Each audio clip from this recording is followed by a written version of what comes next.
It's going to blow your mind. Ladies and gentlemen, Sith, Jedi, younglings alike, welcome back to Han Talks First. I'm Han, the host of the show, Star Wars podcast. You already know that. You clicked on the video, you clicked on the show. You know what to expect, right? We're talking about Star Wars. We got a couple things to talk about today. Some news, some comments made about some of the upcoming series, and some comments made by a certain actress from a certain movie. Some great stuff, and I'm excited to be here. Sorry, it's a little delayed.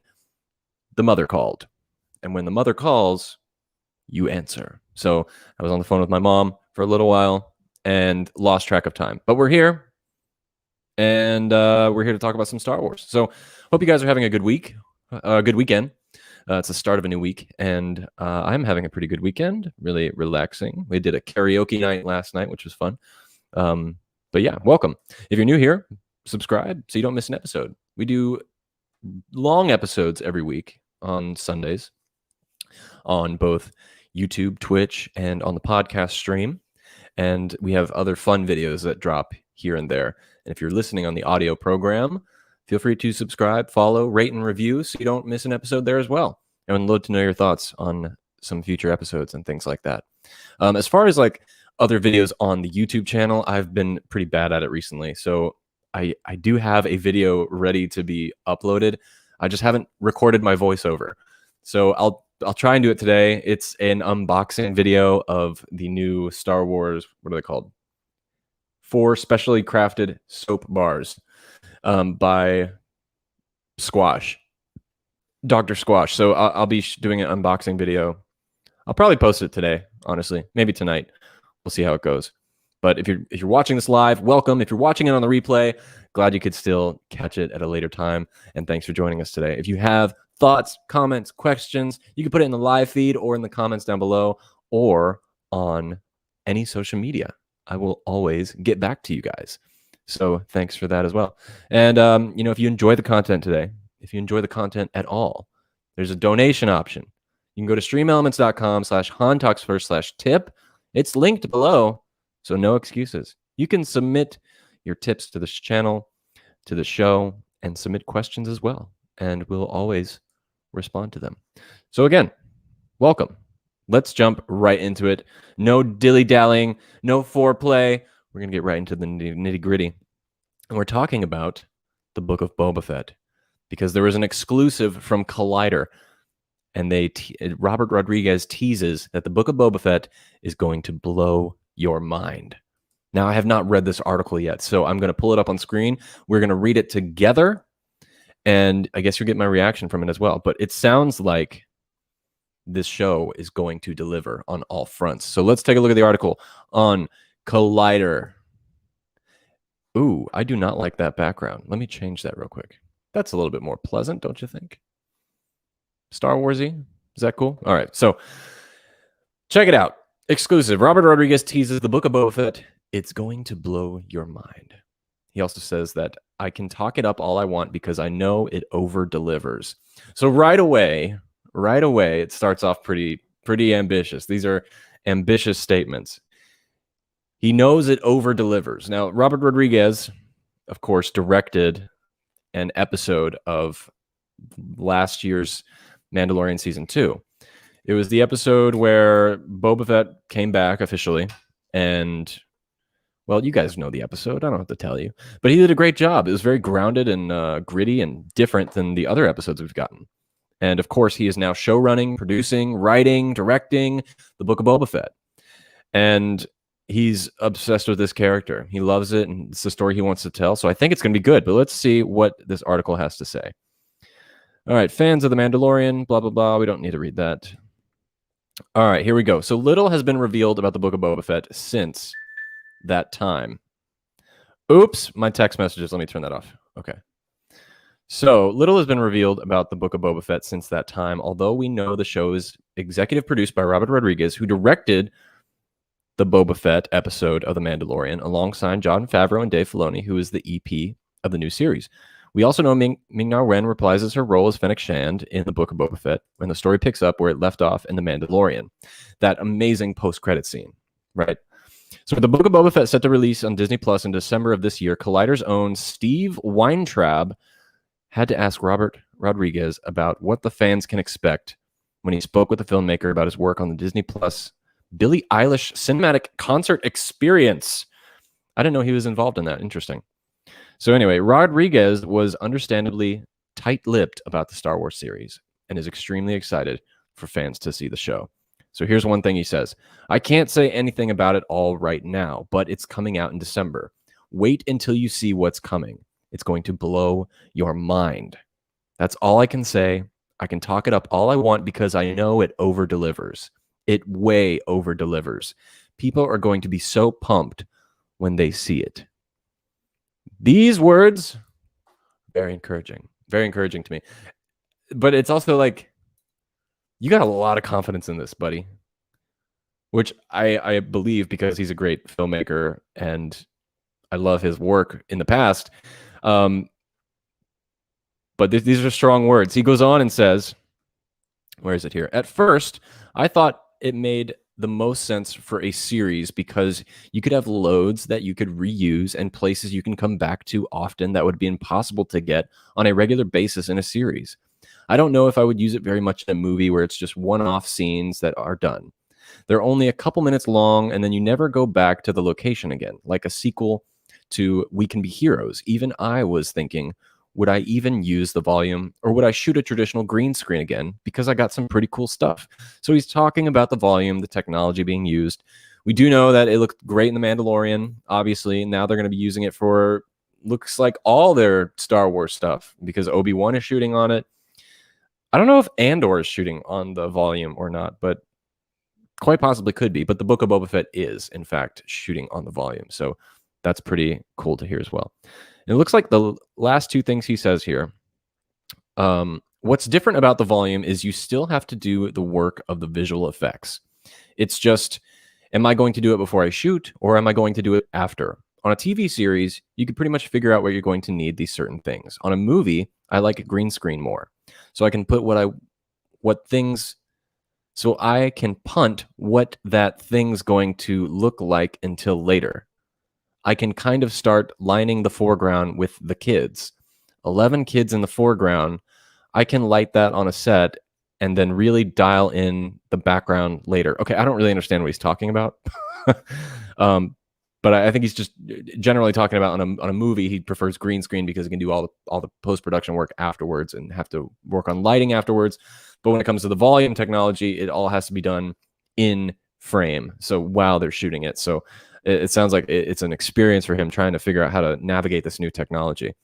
And I think the last thing he says here about the Book of Boba Fett is, if I did that in the volume, I'd have to figure out all pre-production. That means that it pushes your movie shoot date really far back. If you have little kids, those kids are going to be so old by the time you finish all your pre-production. So it kind of depends on the movie, the show, and the tool. Jon Favreau found the best way to use The Mandalorian, and now Boba Fett.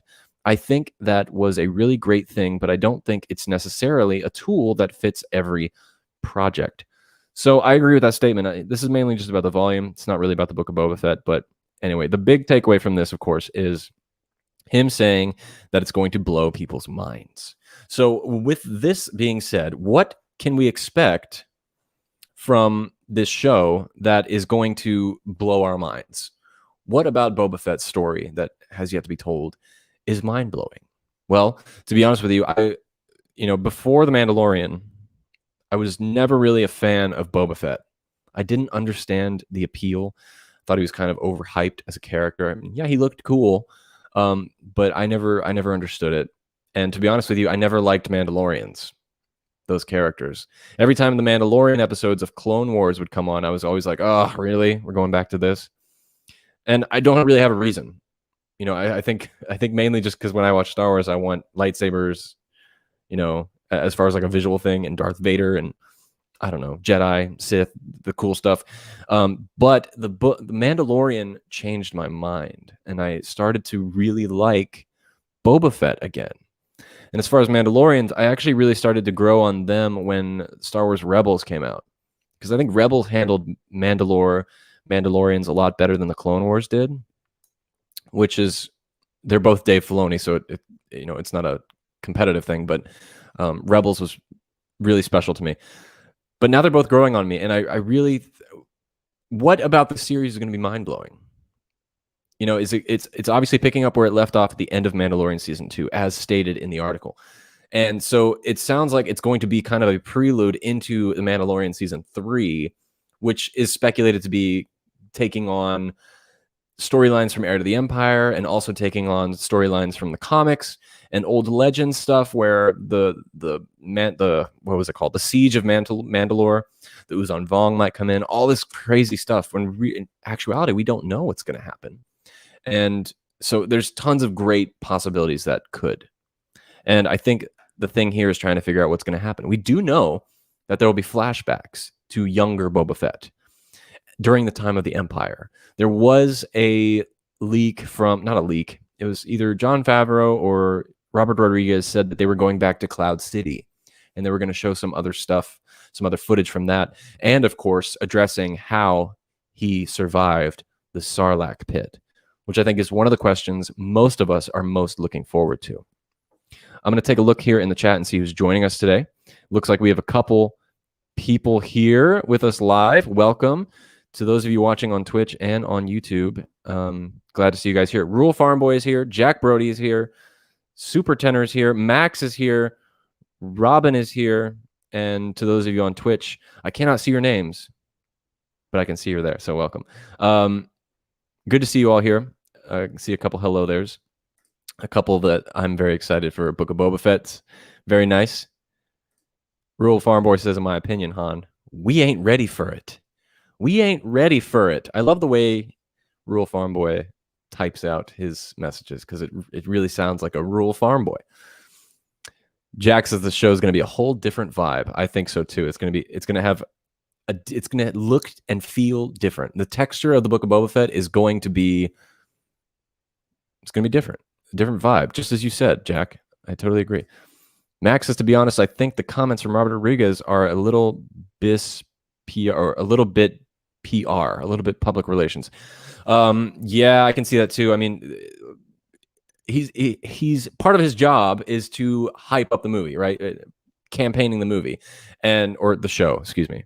It's coming out in December. I always get it confused, movie, television, but yes, part of it is a little PR. It's his project. It's his baby. When you're working on something, you're creating something, you grow attached to it. So of course he loves it. Probably blow his mind, right? But yeah, a little PR-y, I agree. You know, I don't like to get too excited for television shows or movies before they come out. Star Wars is a different game, of course. But yes, these comments, while they are,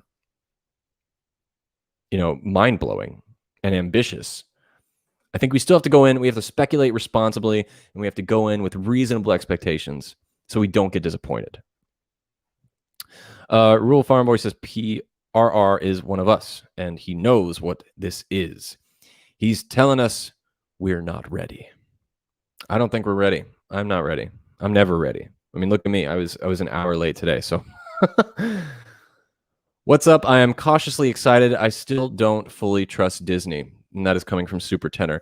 So I'm curious, what is it from the television side, or just the overall Disney ownership of Star Wars that you're a little untrustworthy about? So, but yes, cautiously excited. It's kind of what we just talked about. Go in with reasonable expectations, or even really low expectations, so you're not disappointed, right? That's one way to do it. But yeah, what's up? It's good to see you, my friend. Welcome. Robin's at work, but she here. It's okay, Robin. I think that someone said they're going back to episode 5 and show more of Cloud City. Yes, that's what I heard too, Max. And Jack says, I wouldn't be surprised if it starts off with Boba delivering Han to Boba post Empire Strikes Back, with Boba delivering Han to Jabba. Is that what you meant? To Jabba post Empire Strikes Back? That'd be cool. We actually get to see the delivery. That would be a pretty cool opening. I agree, definitely. But throw in your theories. Like, what else can we expect from this show? I'm curious to know your thoughts. There's the Boba Fett character is still kind of new in a visual medium, on the movies, television. We really don't know anything about him. And if you're looking at it from not a comic book perspective, not a book perspective, just TV and movies, there's so much empty space that we can fill. So I think the possibilities are endless. And I can't wait. Before I address some of the other theories and speculation of this too, I did want to jump into a different topic. And then we'll come back to Boba Fett in a second. But there was some interesting comments made by Thandie Newton.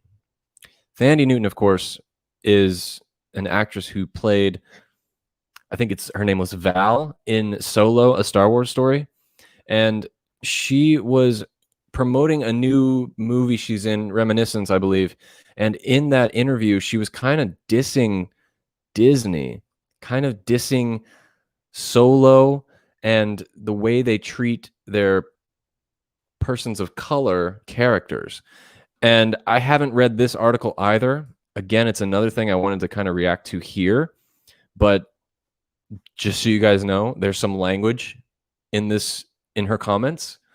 Just a fair warning. I mean, yeah, we curse on the show all the time, but I just don't want anyone to be offended because these are direct insults. So let's take a look here if I can figure out how to share my screen. There we go. All right. So Thandie Newton speaks out on her Star Wars death, quote, "a big mistake." And the subtitle of this article is a quote from her saying, "Are you fucking joking?" All right, let's see what we're getting into here. Let's see. So blah, blah, blah. She's best known for Westworld, etc. Where are the Star Wars stuff? Here we go. So she even made pop culture history playing Val in 2018 Solo, a Star Wars story, though this last experience was not an entirely positive one, and Newton doesn't hold back as to the reasons why. You don't kill off the first Black woman to ever have a real role in a Star Wars movie, she says. Like, are you fucking joking? That Solo plot point wasn't even what Newton signed on for. And she says the decision to kill Val was made for dubious reasons. What is going on? So that's the opening here. And let me go and find the actual paragraph talking all about Solo. So here we go. All right. So on Solo and how Star Wars failed its first woman of color protagonist. Now, again, I have not read this yet, so I'm reading it with you. And then we can talk about our feelings on it. So let's see what she had to say. So I felt disappointed by Star Wars that my character was killed. And actually, in the script, she wasn't killed. It happened during filming. And it was much more just to do with the time we had to do the scenes. It's much easier just to have me die than it is to have me fall into a vacuum of space so I can come back sometime. So the takeaway quote is, in the script, Val wasn't killed. It happened during filming. So let's kind of recap here, because to be honest with you, I do not remember much of Solo. But I do remember her death scene. It was like on a bridge and the train came by and she let go and blew up, I think. I don't really remember. You guys can correct me on that. I have to go back and watch this again at some point because I just don't remember. But according to her, in the original script, she didn't die, but instead, I guess, fell a great height and potentially survived, but it wasn't clear. So I guess she's a Jedi. She's a Jedi, or she's Emperor Palpatine, because those two fall from great heights and survive. So maybe Val is a secret Sith. Who knows? I don't know.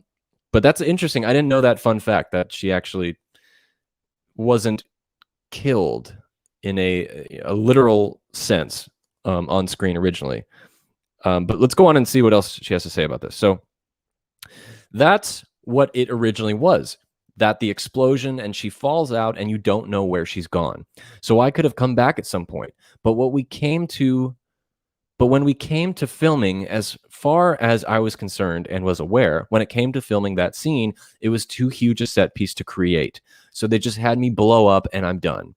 But I remembered at the time thinking, this is a big, big mistake. Not because of me, not because I wanted to come back. You don't kill off your first black woman to ever have a real role in the Star Wars movie. Like, are you fucking joking? And it looks like that's all she had to say on that. So, okay. First of all, if she had a big problem with this, as she says during filming, why not bring it up on set? Because something like that just kind of sounds like if it was so easy to just add in, it would have been just as easy to take away if someone had a problem with it. But it sounds like she kind of kept to herself and didn't really bring it up to anybody. Now, the thing about the character Val in Solo was, I don't really think was a very important character at all. Most of the crew that was hanging around Han and Chewie weren't really that important. And if they all died, all of them died, didn't they? The four-armed guy, Val, Woody Harrelson's character, who I can't, Beckett, and if there was another one, they died too. I can't remember. Oh my goodness, everyone's calling me right now. But yeah, they all died. So I think in a way, for all the characters to die, that kind of serves the story a little bit. A lot of people don't like the story. A lot of people don't like the movie Solo. Totally understandable. I don't think it's awful, but I don't think it was good. But yeah, they all died. So I don't see it as singling out that the first woman of color is killed in a Star Wars movie, or a woman of what does she call it? A first woman of color protagonist. So I don't think it was intentional, as she kind of makes it out to be. She came in, she did her part, her story was told, and then she died. But not only her, everyone else in that crew died. And it kind of builds that story a little bit more to show how dangerous these missions are that they're doing, that, you know, it's a life or death thing. So I don't really think it's about a person of color issue here. I think it's just about kind of understanding the story. And of course, it's always about actors negotiating what role they have. And if she was promised a character that lives, then that's the issue. Then I can totally see that being an issue. But as far as like the character itself dying, I don't think it makes a difference either way. And Solo's not getting a sequel nor a reboot, so I don't think it was anything to worry about regardless. I don't think we'll see any of these characters come back anytime soon anyway. But as far as like continuing a character, you can always do prequel or a side story or something. So there is ways for characters to come back. We see it, or fucking Palpatine, you know, she could just, maybe they introduce a storyline where she was friends with Palpatine and she knows how to come back from death just like him as a clone. That's the story. That's the story right there. So Val and Palpatine had a relationship years ago, and it was actually a loving relationship. And she is actually the grandmother of Rey. Totally kidding. That was really far-fetched. I'm just trying to find some I don't know, funny way to make it funny. Let me see what you guys are saying here. So Val was trapped by Viper probe droids and she had nowhere to go. Oh, that's right. That's what it was. And did she just fall to her death, or did she blow up? I can't remember. She played the character. The character ain't hers. The character belongs to the storyteller. Storyteller's choice to change the story as it's being told. Yeah, Rural Farm Boy, I totally agree with you. I think that's what happened. I think they just I don't think she realized the full story. I think she was taking it personally, which I don't think this was a personal statement by Disney or by the storytellers. I think she literally that was the story that should have been told, you know? Everyone died. They all died. So because she's a person of color doesn't make it a special situation that, or like Disney was calling her out or something. You know, I get why she's upset, but at the same time, it's like it just doesn't make any sense. I don't use strong words. You know, when you use language like that, you know, are you a fucking joke? She's calling out Disney, and for reasons that I think are kind of a little bit too much at the time. Max is like, personally wasn't really interested in the Val character, and I think her reaction is a little bit over the top, but it's her opinion, so if she thinks so, it's okay. Yeah, the Val character, I didn't like. I mean, I didn't like Solo. I didn't like any of the characters, honestly, except for Dryden Voss. I think he was cool. I think it was kind of poorly told, but he was relatively cool, a relatively cool character. Max says, yes, she died on the bridge. Thank you. Val and Palpatine, love it. Max says, Han, you should definitely tell your Val story to Disney. So that's my next fan fiction. I'm gonna do a video on it tomorrow. It's gonna be the origins of Rey's grandmother, who is Val. She got busy with Palpatine in the early age of the Empire. They got busy, you know, they had a baby, and that baby had a baby, and that was Rey. And then we just solved the mystery of the Skywalker saga. It's all there. And Beckett was having like, you know, some trouble because Palpatine wouldn't leave her alone after they broke up, and so they were fighting, and it's this whole thing. It's like, you know, a love triangle with Beckett, the Emperor, and with Val. It's just so messy. So yeah, Val's coming back from the dead.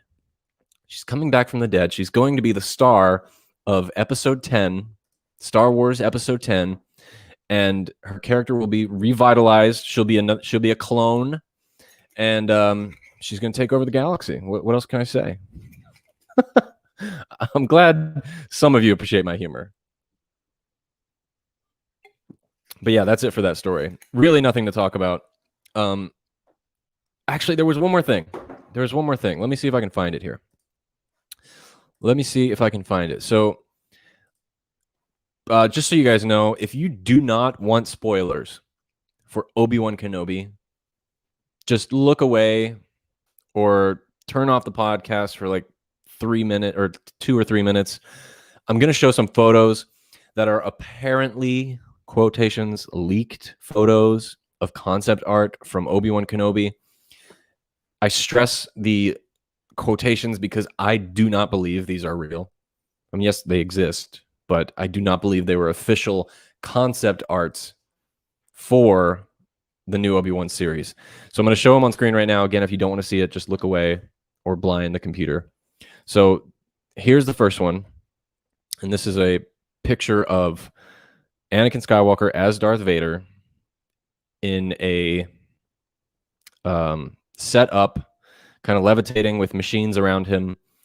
And it's got the Star Wars Newsnet water logo all over it, which is one reason why I don't think this is legit. And also because the concept art is kind of bad. I mean, every time we see concept art from Lucasfilm, it's usually like really good concept art. Like they stand alone, and they usually use them as key frames in the final product. And another picture was this of a Bacta tank.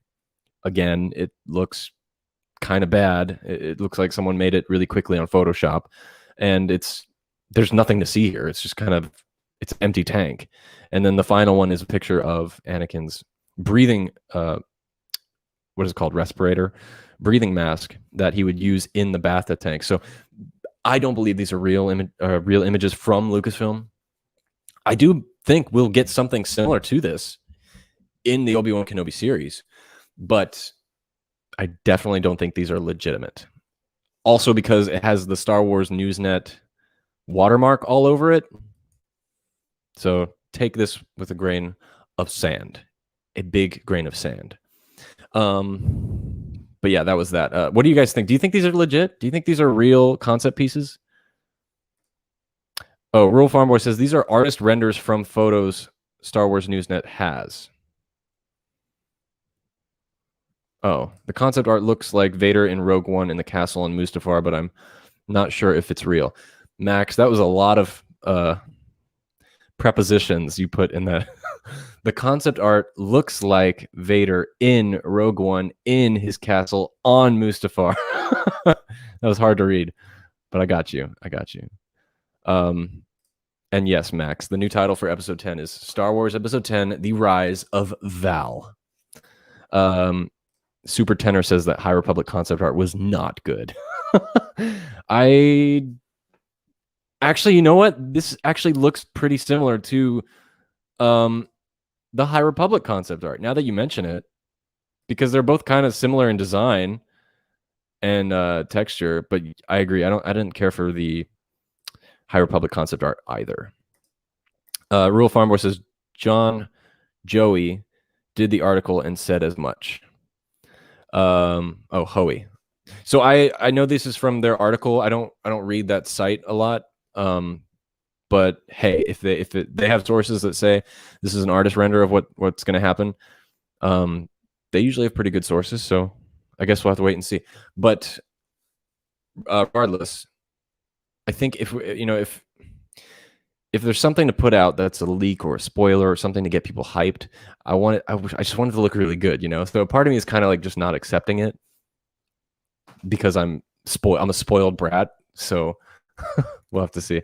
Anyway, as far as overall news, that's really it. There's really not much going on right now. We're in a dead zone of Star Wars news.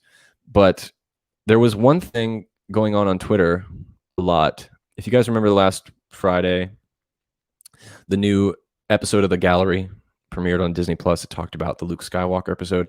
And since that, people have been talking about how, because Dave Filoni made a comment saying, you guys need to remember that Ahsoka is Luke's senior. She's older. She's been a Jedi a lot longer. So there's an interesting question to be asked is, could she beat Luke in a fight? So a lot of people on Twitter have been speculating who would win in a fight, Luke versus Ahsoka. And I kind of want to know your guys' thoughts. If you want to share in the comments, who do you think would win in a fight versus Luke Skywalker and Ahsoka Tano? It's a very interesting question and something that I've been thinking about for a little bit. And it is a hard question, but my answer is ultimately Luke Skywalker. Yes, Ahsoka is older. Yes, Ahsoka has trained a lot more. But you also need to remember that Ahsoka does not like being a Jedi. Right? She left the Order. She doesn't understand their rules, at least the old ways. And we don't know what she's been up to for the most part since the ending of her time in the Clone Wars. Yes, with Rebels. Yes, in the Mandalorian. But has she really been studying like she used to? Has she really been training? Has she been disciplining herself in the ways of the Force as much as she used to? It's hard to say. Luke, on the other hand, we do know wants to embrace the Jedi, bring it back, study, train, discipline himself. And so in that sense, I think Luke could win. And the advantage is also being that he is younger than Ahsoka. He would have more agility. He would have, more energy. Probably a lot stronger than her as well. There is an argument to be made that maybe Ahsoka would be a better swordsman. So in a lightsaber duel, maybe Ahsoka would win. But because they're Jedi, they also have the Force. And I think Luke would be more powerful in the Force than Ahsoka. And another reason for that would be Luke Skywalker has the ability to commune with the dead. Ahsoka, I could be wrong. I don't remember. I don't think she has that power yet. Luke communicate with Obi-Wan. Luke was able to communicate with Vader and also Yoda, people who have passed on into the ethereal world. And I don't think Ahsoka has reached that point yet. So already Luke has so much inside of him that makes him more powerful in the Force, I guess. It's an interesting argument to have. Max says that Luke would win against Ahsoka just because Luke is a Jedi Master and has had his own Jedi Academy. That's true too. He's spent time training other Jedi, so he has experience as a teacher. So patience, stuff like that. Rural Farm Boy says that each has had different experiences. Neither's better nor worse than the other, in my opinion. I totally agree with that statement. I don't think I think they're just different, exactly as you put it. You know, I'm a I'm a I'm gonna put it to you this way. Here's my allegory. So I'm a musician, as most of you know, and my primary instrument is guitar. I like to think of myself as a pretty good guitar player, but there's always somebody better, always someone better at you at guitar. Now, I might have a very good grasp on how to write arrangements in chords, and someone who's better at me in shredding might not have that power that I have when it comes to writing chord progressions, but they can shred way better than I can. So it's like a balancing thing. So it's another interesting point of view as well. Super Tenor says Ahsoka on oxygen could beat the Last Jedi Luke. Wait, what? Ahsoka on oxygen? What does that mean? I'm sorry, I thought I passed all of the Last Jedi baggage. Look, that's a lot of baggage from the Last Jedi. I'm still emptying out my cargo plane full of Last Jedi baggage. So don't apologize to that. Look, it's Ahsoka on oxygen could beat the Last Jedi Luke. I don't understand what that means, but I think I agree with you. One more thing about this Boba Fett stuff. So, you know, it's exciting to hear. Again, I think they're very ambitious words. That this show is going to blow our mind. Of course it is. It's Star Wars. Everything Star Wars blows our mind. Every time we get a new behind the scenes video, it blows our mind, right? So, of course, our minds are going to be blown, and I'm ready to be blown. That came across the wrong way, but you know what I'm saying. So look, that's really all I have for you guys today. Oh, here we go. Super Tenor says, but really, neither Ahsoka or Luke could be turned dark, so they'd never fight. That's another interesting question. Could Ahsoka be turned to the dark side? That's something else I would have to think about. I think Luke could be turned to the dark side, honestly. Well, actually, no, I don't. I can't remember. Do you guys remember in the original ending of when they were writing Return of the Jedi? I think it was Lawrence Kasdan who suggested Luke turns to the dark side and puts on Darth Vader's mask and says, "Now I am Darth Vader." I think that was Lawrence Kasdan, right? And then George Lucas said, "No, I don't want to do that. It's a happy ending," and Luke wouldn't do that type of thing. So yeah, maybe Luke would not turn to the dark side. I kind of base my opinions on things on like what George Lucas would think, since he is the all editor. Max, thanks for so anyway, that's really all I have for you guys today. I do want to mention again that starting probably tonight, I'm going to post my unboxing video of the Star Wars soaps. They smell really good. It smells really good. There's an Obi-Wan. There's actually, let me just show you here. Let me just show you. You get a little sneak peek. One sec.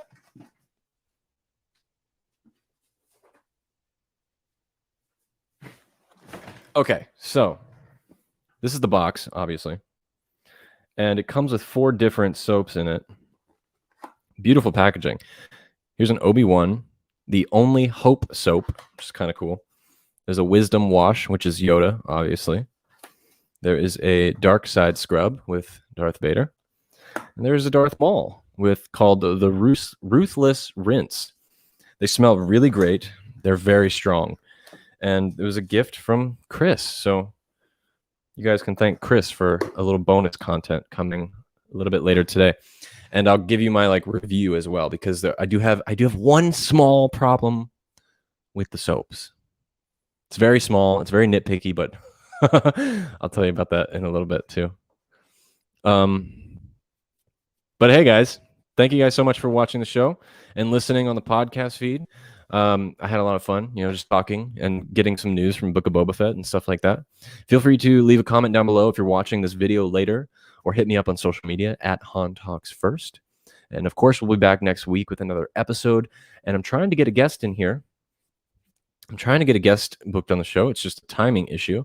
So hopefully they will join me on Sunday and we can chat some more.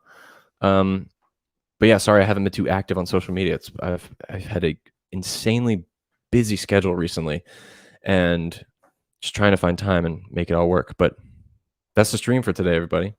Thank you guys so much for watching and listening. And I can't wait to do it again. And until next time, my friends, now, somehow, some way, somewhere this week, may the force be with you. So who talks first? You talk first? I talk first.